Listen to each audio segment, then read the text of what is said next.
Nananatiling usap-usapan lamang ang posibleng paglipat ni Greg Slaughter sa Titan Ultra Giant Racers. Matapos nilinaw ng PBA na wala pa silang natatanggap na anumang kontrata para dito. Ang ibang detalye alamin sa aking pag-abante.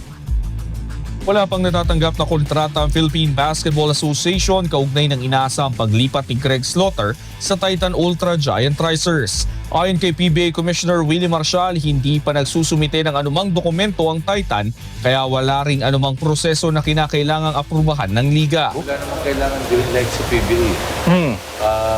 Kung may bibigay sa akin kontrata, wala namang binibigay na kontrata ko sa akin.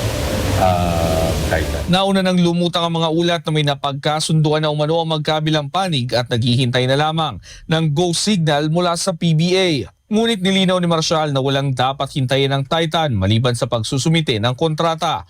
Si Slaughter ay isang dating top overall pick, Rookie of the Year at multiple-time champion. Kasama ang Barangay Ginebra San Miguel ay matagal nang hindi nakakalaro sa PBA. Sa kabila nito, nananatili malakas ang interes ng mga fans sa posibleng pagbabalik ng Cebuano bigman sa liga. Ako si Sus Valdez, Abante Sports, nauna.